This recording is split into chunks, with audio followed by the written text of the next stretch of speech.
हे रामचंद्र पुंड. एसआरटीची शेती किती वर्ष आता तुम्ही? आता 5 वर्ष झालं. 5वं वर्ष. 4 वर्ष जमीन नांगरलेली नाही. आता त्यांनी ऊस हे सुद्धा न नांगरता घ्यायला सुरुवात केली. ऊसाचं पीक सुद्धा त्यांनी, आणि हा ऊस जो आहे हा एसआरटीवर केलेला ऊस. हो बरोबर बरोबर. बरोबर. आणि हे तुमचं लेकरू. हो बरोबर. तर हे लेकरू, मला प्रश्न हिलाच विचारायचा आहे बिलकुल की ह्या ऊस पिकवताना बाबांना वेळ पण कमी लागला, हो म्हणजे किती कमी लागला? तर त्याचं आर्थिक गणित त्यांनी वहीत लिहून ठेवलंय ना काहीतरी? हो एक प्रोटोकॉल तयार केलेला आहे त्याच्यावर. प्रोटोकॉल तयार केलेला आहे. माय गॉड. हा. एका नोटबुक मध्ये त्यांनी शेतीवर लागणारा किती खर्च लागला, किती उत्पन्न निघलं आणि वेळ किती लागला आणि किती बचत झाली ते सर्व त्यांनी एका वहीत लिहून ठेवलेलं आहे. माय गॉड. तर मग हे म्हणजे किती लागलं? म्हणजे त्यांना किती गुंठ्याचं शेत आहे ऊसाचं? 1 एकर. 1 एकर.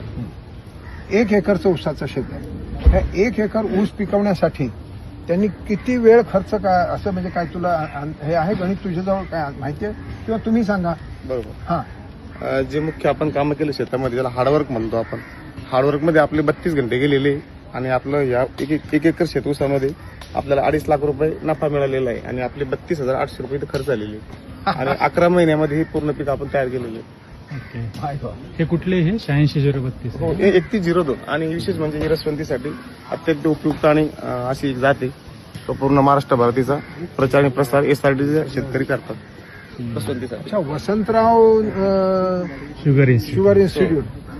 वसंतदादा शुगर इन्स्टिट्यूटची ही जात. अरे वा वा. अच्छा.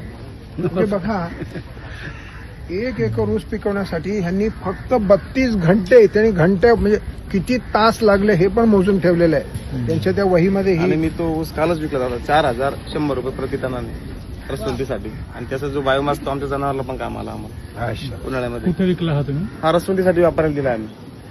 कुठे गेला? चंद्रपूर, नागपूर विकतात. तर तिरुपतीपर्यंत एक्सपोर्ट होतो हा ऊस. ऑल महाराष्ट्र आणि तिरुपतीपर्यंत एक्सपोर्ट होतो. जास्त गोड, जास्त छान. पूर्ण सेंद्रिय खत. आणि समजा कारखान्याला घातला असता तर त्याच्यात आणि ह्याच्यात कसा काय फरक आहे? कारखान्याचे रेट साधारण 3100 रुपये मिळतात हम्म. आणि आता जे रेट चालू आहे 4,500 रुपयाचे रेट चालू आहे. पण आमच्याकडे पाणी कमी असल्यामुळे आम्ही हा लवकर काढतो. जर आमच्याकडे पाण्याची उपलब्ध आणखी 1 महिना आणखी असते तर हा ऊस 5,500 किंवा 6,000 रुपये सुद्धा विकला असता. इव्हन जुलैमध्ये हा ऊस 6,500 रुपये सुद्धा विकतो. पण त्यांची पाण्याची उपलब्ध कमी असल्यामुळे आम्हाला लवकर द्यावा लागतो.